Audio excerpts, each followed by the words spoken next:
Believers, I've spoken about intuition lately, and I've been praying about this. I've been reflecting. And let me tell you one important thing over here.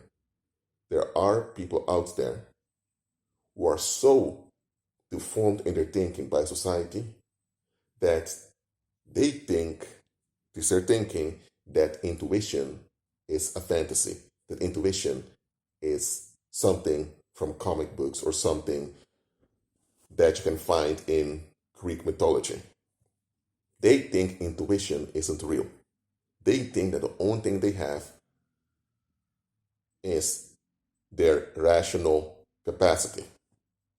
And that's the only thing they're using, forgetting that the rational capacity is limited.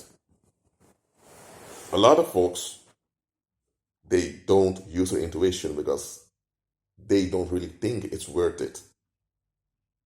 When you're dealing with such people who don't want to use their intuition, they just want to follow facts, I'm telling you straight up, such people, sooner or later, will get into trouble with them. Why? Let me give an example. Let's say you're on holiday, you're in Japan with some friends, and you want to go to some historical park where they have some temples. Oh, I forgot the name now. But okay, you want to go over there. When you arrive there, you can walk around freely. But then there's a section over there that you can walk into, and there are some additional temples. And you even see some shamans at work over there. Let's say you are with your buddies over there, and you get this sense in your gut that it's better for you not to go over there. And let's say you tell your buddies, guys, maybe it's better not to go over there. Maybe we can just walk this other way. What are they going to do? They focus only on their rational. They're going to say, why not? We paid for this. We are here. We want to make use of it to the maximum. And you see shamans over here. There's a cultural expression. So they go on and on and on. So, okay, you end up joining them. While you're there, the shaman sees you.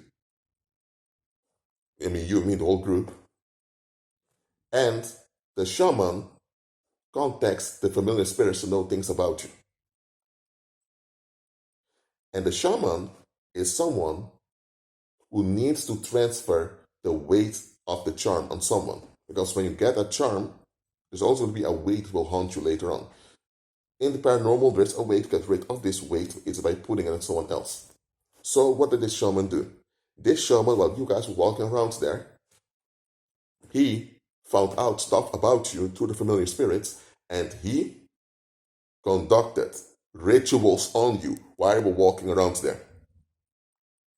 So after you guys returned from Japan, many of you had financial problems, many of you encountered accidents over and over again, and even people around, I mean strangers, who didn't know you guys personally, realized, hold on a minute, it seems that these guys are haunted. What happened?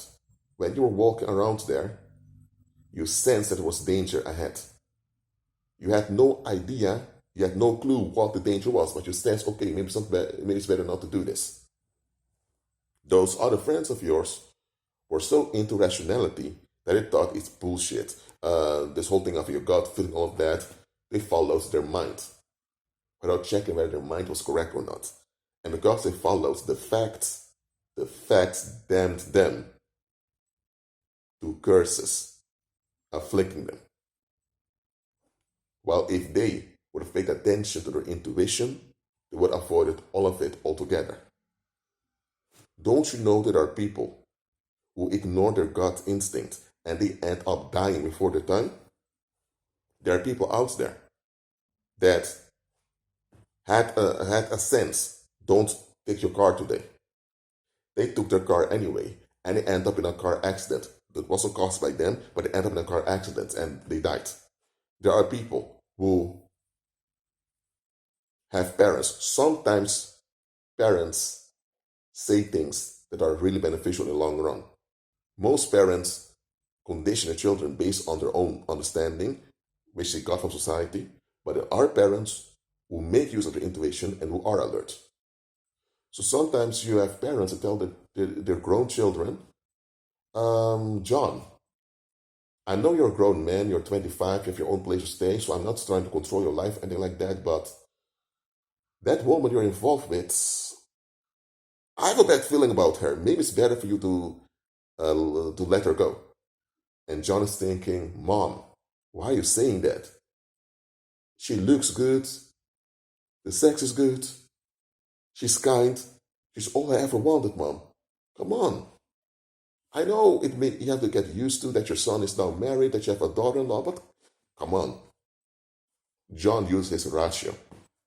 Based on his ratio, by looking at the facts, everything appears good. 5 years later, John is admitted to a hospital. He was poisoned. And the police figured out that the wife of John left after plundering all their bank accounts. She was nowhere to be found. And she had a Mexican lover or some other lover from other country that she ran away with. Now what happened here? The parent, in this case the mother, who had more life experience, said something about that woman her son was involved with that the son didn't notice. But the son did not take heed to what the parent said. And because he didn't even consider what his mother said, he ended up paying dearly for it. Now, parents also need to listen to their children. Okay? It's not just because someone is a parent that children automatically have to follow after parents' test. That's not even biblical. That's not even common sense. There are times parents need to listen to their children also. It can be that you and your wife, you are going to attend some birthday party together with your children. And let's say you have one of your children says, Dad, I really want to go to that place. And you tell your child, you live in my house, you eat from my food, I pay the rent, so you have to do what I say. You have this you have this tyrannical attitude. This is my house, I pay rent, blah blah blah, and you expect the child just to take it. So okay, the child gets along, and you're at that birthday party. And at the birthday party, you sense that some people are looking angry at you. And you're thinking, why are these people looking so angry at me? Weeks later, you hear that there are rumors about you that you stole money from that cousin whose birthday party you attended. And now you're thinking, what? They are lying about me that I stole money? And now you have a whole situation you need to deal with. But if you go weeks back, your son told you, Dad, I really don't want to go there. Your son sensed something, but you as an adult was so into the program of society that you didn't even consider the intuition of your son. If you did, it would have saved you a lot of trouble. And such things happen all the time. People are so proud that they cling on to facts so much that they forget that they are spirit beings. They're not robots. They are spirit beings. But many people operate like robots. They get a program from society and they follow the program without thinking. You're not a robot. You are a spirit being. You have an intuition. Use it. And when others send something in the intuition, give heed to it. Now, as I mentioned before, your intuition is always right. You may not know what nor why your intuition is giving hint to you, but your intuition is always right. So it can be, for example, that you get a WhatsApp message from a friend of yours and he asks for $200 or 200 euros because he needs to pay something. You feel instantly, something's off. So you just say, you know what, let me call this friend. You call him on WhatsApp.